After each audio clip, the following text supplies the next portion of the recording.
Bonjour à toutes et à tous et merci de nous préférer sur BB24. Voici le sommaire. Ils sont nombreux ces jeunes qui prennent le risque de se marier sans avoir passé les examens prénuptiaux. Au nom de l'amour, ils choisissent de s'unir sans avoir évalué les conséquences que cela peut avoir sur leur progéniture. L'allaitement maternel contribue à la santé et au bien-être de la mère et de l'enfant. Selon les spécialistes, il favorise le développement du nourrisson et le protège contre les maladies infectieuses. On en parle dans ce journal.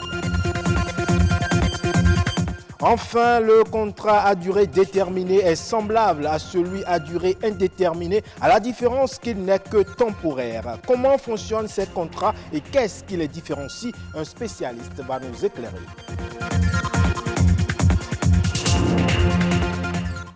À nouveau, bonjour. Aujourd'hui, la communauté musulmane célèbre la fête de Maouloud, reconnue comme étant la commémoration de la naissance du prophète Mahomet.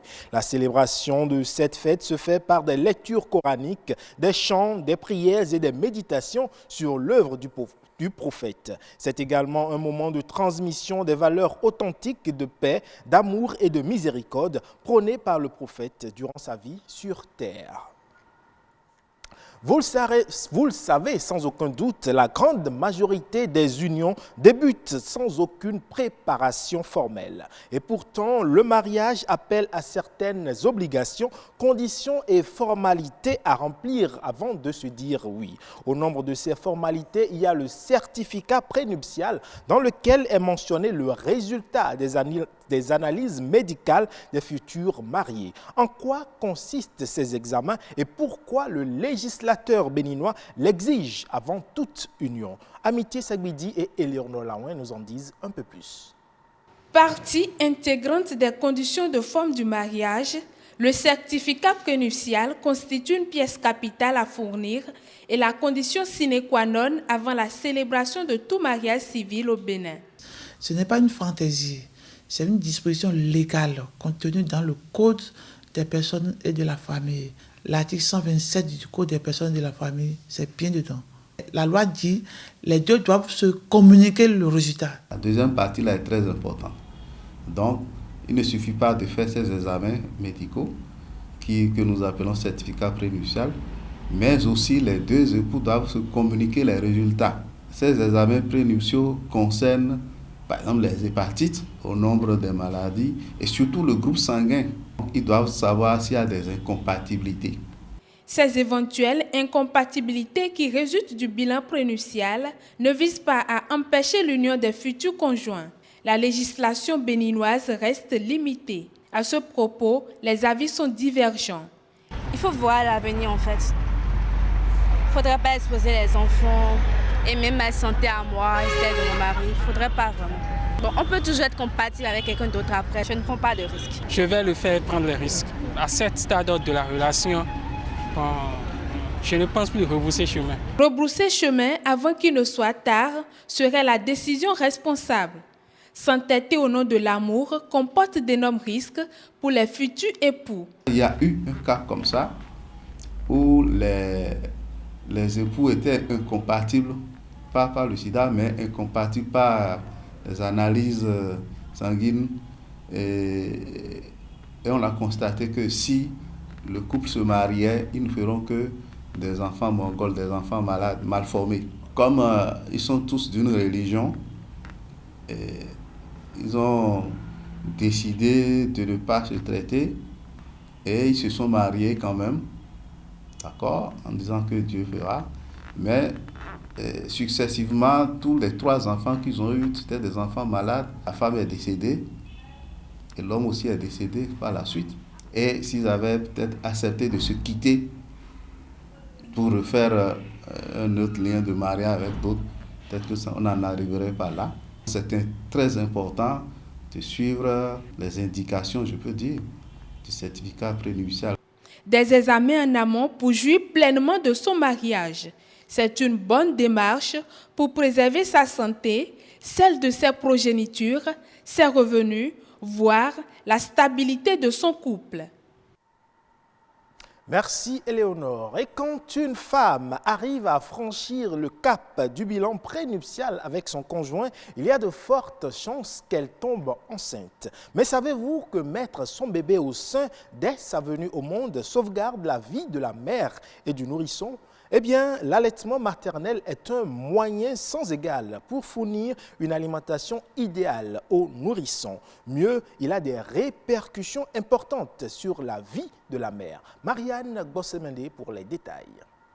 L'allaitement, source de vie pour le nouveau-né. La mise au sein du bébé les minutes qui suivent l'accouchement devrait être systématique selon les professionnels de la santé. Les avantages sont prouvés. Cet allaitement maternel va aider la mère à faire ce que nous appelons une involution utérine. La première cause de décès des femmes à l'accouchement, ce que nous appelons le décès maternel, vous savez, c'est l'hémorragie de la délivrance. La mise au sein précoce peut permettre de lutter contre cette hémorragie de la délivrance.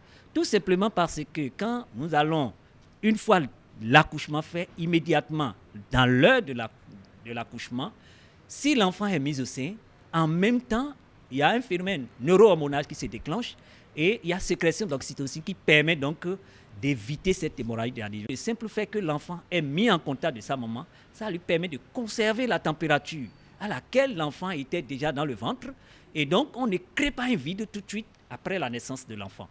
L'enfant, en poursuivant l'allaitement maternel, c'est que nous favorisons son développement, mais pas seulement un développement, le développement de son cerveau. Pour la mère, rien qu'en pratiquant l'allaitement maternel, je vous le dis, c'est que ça lui permet par exemple d'éviter le cancer du sein, le cancer de l'ovaire. En faisant cet allaitement maternel, c'est que la maman est en train donc de créer déjà un lien affectif entre l'enfant et elle. Lien affectif entre la mère et l'enfant, accentué par le colostrum, la sécrétion du premier lait maternel. C'est un concentré de lait qui regorge non seulement des éléments nutritifs qui sont très bien concentrés, qui permet à l'enfant rapidement d'avoir ce qu'il lui faut pour démarrer la vie de façon conséquente. Mais en plus de ça, ça regorge des vitamines, notamment la vitamine A, qui joue un rôle important dans l'immunité, dans la croissance de l'enfant, et ça permet à l'enfant également de grandir normalement. Ce lait contient des anticorps et des globules blancs, qui permettent donc à l'enfant donc de rentrer dans la vie avec une protection en attendant que son immunité s'installe. Compte tenu des bienfaits du lait maternel, il importe de sensibiliser les nourrices. Une tâche qui incombe aux sages-femmes et infirmiers qui sont souvent au contact des parturientes. On encourage peut-être à donner le sein, mais on n'assiste pas au fait la femme dans ce processus-là. Lors de nos stages dans les zones rurales, nous avions beaucoup constaté que sur le terrain, cette pratique, ça ne se fait pas. Alors que ça a assez d'importance pour la mère et pour l'enfant. L'allaitement maternel exclusif est requis durant les 6 premiers mois d'existence du nouveau-né. La mise au sein précoce réduirait de 30% le taux de mortalité de la mère. On change de registre à présent. Un CDD ou un CDI est un contrat de travail qui formalise la relation de travail entre un employeur et un salarié. La principale différence entre les deux se remarque sur leur période de validité. Quels sont donc les différents recours aux différents types de contrats? Julio Tometti, juriste, nous en parle au micro de Simon Vignon et Arthur Wendo. CDD, CDI, il faut déjà dire que ce sont des contrats de travail. Et qui dit contrat de travail dit lorsqu'une personne physique met son activité professionnelle sous l'autorité et la responsabilité d'une autre personne physique ou morale contre rémunération. La loi a prévu une durée d'1 mois à 2 ans. Donc, qui dit contrat CDD, dit ça peut varier de 1 mois à 2 ans. Ça ne peut pas excéder 2 ans. C'est ce que dit la loi par rapport au CDD. Au CDI, le terme n'est pas défini. C'est un avantage, mais en même temps, c'est un risque. Ça veut dire que la loi dit que c'est un contrat qui peut cesser à tout moment. Le CDD, lorsque vous l'avez, la loi a prévu que ça ne peut pas être renouvelé plus de 2 fois. C'est-à-dire quoi? Lorsque vous finissez le premier terme, vous renouvelez le second terme. Au terme de la seconde échéance, lorsque vous continuez à travailler, et lorsqu'il n'y a pas un autre avis, ça veut dire que vous tombez de fait dans le CDI.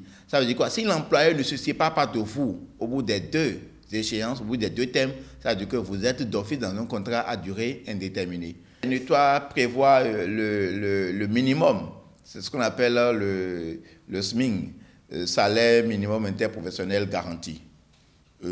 Aujourd'hui, entre-temps, c'était à 32 000.